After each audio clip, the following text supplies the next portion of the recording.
Welcome to the Bible Study Channel. Today, we journey to the very beginning, the book of Genesis. 50 chapters that contain the foundations of everything the rest of the Bible builds upon. Creation, fall, flood, covenant, and promise. This is where it all begins. The word Genesis comes from the Greek word meaning origin or beginning. The Hebrew title is Bereshit, in the beginning. Genesis is the first book of the Torah, the first book of the Bible, and it stands as one of the most influential texts in human history. It has shaped how billions of people understand the origins of the world, the nature of humanity, and the character of God.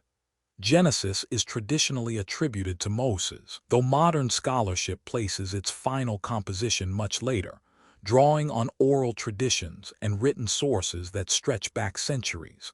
Whether written by one hand or many, the theological vision of Genesis is unified and profound. The opening words of Genesis announce a cosmic beginning. In the beginning, God created the heavens and the earth. The first 3 days establish the structure of creation. On day 1, God speaks light into existence and separates it from darkness. On day 2, God separates the waters above from the waters below, creating the sky. On day 3, God gathers the waters into seas and brings forth dry land. Plants, trees, and vegetation appear. Each act of creation is marked by the refrain, "God saw that it was good." The world is not the result of chaos or conflict. It is the product of intentional, orderly, divine speech. Days 4 through 6 fill the structure with inhabitants. The sun, moon, and stars populate the sky on day 4. Birds and sea creatures fill the air and water on day 5. Land animals and finally humanity appear on day 6. Then God creates humanity in his own image, the image of God. Male and female, he created them. The phrase image of God, imago Dei, is the theological heart of Genesis. It means that human beings are not merely biological creatures. They carry a dignity and purpose that reflects the divine. God blesses them and gives them a mandate: be fruitful, multiply, fill the earth, and have dominion over it. The 6th day ends with the declaration that everything God had made was not merely good but very good. Chapter 2 zooms in from the cosmic to the intimate. God forms the first human being, Adam, from the dust of the ground and breathes life into his nostrils. Then God plants a garden in Eden and places Adam there to tend it. God says it is not good for the human to be alone and creates a companion, Eve. They live in unashamed freedom. Every tree is available to them except one, the tree of the knowledge of good and evil.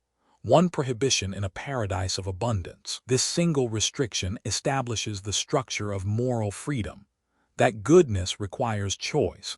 That love requires the possibility of refusal. The serpent enters the story as the voice of doubt. Did God really say you must not eat from any tree? The question is designed to erode trust. Eve takes the fruit. Adam takes it with her. Their eyes are open, they know good and evil, but this knowledge comes at a devastating cost. Shame replaces innocence. Blame replaces intimacy. God's question to them, "Where are you?" is not a geographical inquiry. It is an invitation to confess. Instead, Adam blames Eve, and Eve blames the serpent. God pronounces consequences: pain in childbirth, toil in agriculture, enmity between human and serpent, and ultimately death. But even in judgment there is a promise. The offspring of the woman will crush the serpent's head. This verse, Genesis 3:15, is called the Proto-Evangelium, the first gospel, a promise that redemption will come. The first children born to humanity are Cain and Abel. Abel offers the firstborn of his flock, a sacrifice of devotion. Cain offers the fruit of the ground, perhaps obligatory, perhaps grudging. God accepts Abel's offering but not Cain's. The reason is never fully explained, and this ambiguity is itself instructive. God warns Cain, "Sin is crouching at your door. You must master it." Cain does not. He murders his brother. The first act of worship leads to the first act of violence. God curses Cain to be a wanderer but places a mark of protection on him. Even in judgment, God shows mercy. The line of Cain produces the first city, the first metal worker, and the first musician civilization born from murder. Genesis chapters 5 and 10 contain genealogies that modern readers often skip, but they serve a crucial purpose. They trace the line from Adam to Noah, establishing continuity across generations. Chapter 6 introduces the Nephilim, mighty ones of old, men of renown, whose appearance coincides with a dramatic increase in human wickedness. God is grieved. The text says God regretted making humanity, and his heart was deeply troubled. This is not the language of a distant, impassive deity.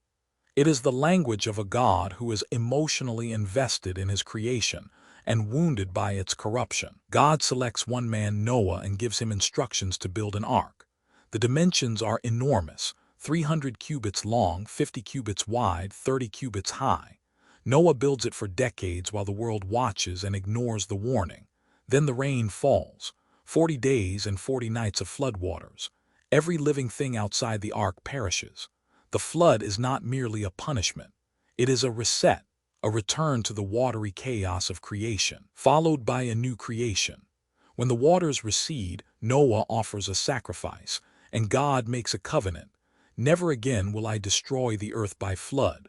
The sign is the rainbow, a divine weapon hung up in the sky as a reminder of mercy. Chapter 11 tells the story of Babel. Humanity, speaking one language, begins to build a tower to heaven to make a name for themselves. God observes their ambition and confuses their language. The tower collapses. The people scatter across the earth. Babel is a commentary on human hubris, the desire to ascend to heaven by human effort, to achieve unity and greatness apart from God. It explains the diversity of languages and cultures, but it does so as a story of brokenness, not celebration. Humanity's greatest achievement, a unified civilization, becomes its greatest failure when it excludes God. In chapter 12, the narrative pivots. God speaks to Abram, later Abraham, and makes a promise that will shape the rest of Scripture. Go from your country, your people, and your father's household to the land I will show you. I will make you into a great nation. I will bless you. I will make your name great, and you will be a blessing. All peoples on earth will be blessed through you. This is the Abrahamic covenant, and it changes everything. From this point forward, Genesis follows one family rather than all of humanity. The universal scope of the early chapters narrows to a particular focus, but the universal promise remains embedded within it. Abraham's journey is marked by faith and failure. He lies about Sarah being his sister twice. He fathers Ishmael through Hagar, trying to fulfill God's promise by human means. Yet God remains faithful. The covenant is sealed in chapter 15, when God walks between the halves of sacrificed animals, binding himself to the promise with a unilateral oath. Chapter 22 provides the ultimate test. God asks Abraham to sacrifice his son Isaac, the child of promise. Abraham obeys. At the last moment, God provides a ram, a substitute. This story, the Akda, the binding of Isaac, is one of the most profound and disturbing passages in all of Scripture. It speaks of a faith that trusts God even when God's commands seem to contradict God's promises. Isaac receives the blessing but plays a minor role in the narrative. The real drama belongs to his twin sons, Jacob and Esau. Esau is the firstborn, the hunter, the man of the field. Jacob is the quiet one, the dweller in tents. Jacob steals Esau's birthright for a bowl of stew and then deceives his father to steal the blessing. The name Jacob means heel grabber. He comes into the world grasping at his brother and never stops grasping.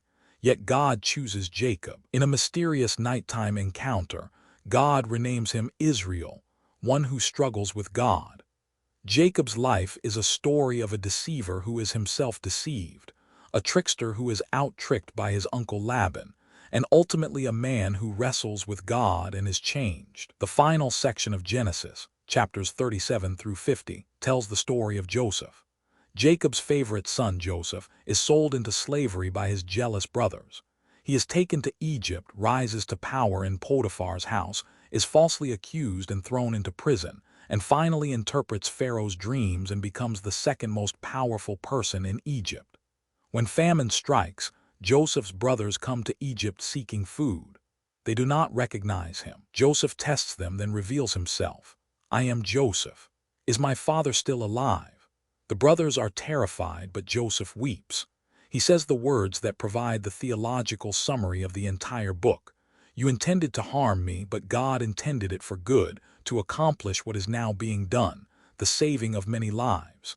This is the theology of divine providence, that God can take human evil and weave it into a larger purpose of salvation. Genesis establishes the core themes of the entire biblical narrative: the sovereignty of God over creation, the dignity and fallenness of humanity, the reality of sin and the persistence of grace, the promise of redemption, beginning with the Proto-Evangelium in chapter 3 and expanding through the covenant with Abraham. Genesis also introduces the concept of election, that God chooses specific people and families not for their merit but for his purposes. Adam, Noah, Abraham, Isaac, Jacob, Joseph, each is chosen, flawed, and used by God. The pattern is consistent. God initiates, humans respond imperfectly, and God's purposes prevail. Genesis is not a standalone book. It is the foundation upon which the entire biblical edifice is built. The covenant with Abraham finds its fulfillment in the nation of Israel, in the Davidic monarchy, and ultimately in Jesus Christ. The fall in Eden is answered by the redemption on the cross. The curse on the serpent is reversed in Revelation.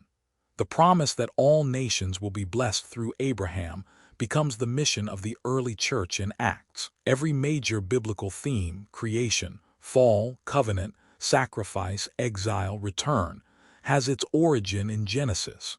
To understand Genesis is to understand the Bible's plot. Genesis is a book of beginnings, the beginning of the world, of humanity, of sin, of grace, of covenant, of Israel, of the long story that leads to Christ. It is ancient and modern, simple and profound, familiar and endlessly surprising. Whether you read it as history, as theology, as literature, or as all three, Genesis demands to be taken seriously. Thank you for watching the Bible Study channel. If this was helpful, please like and subscribe, and we will see you next time.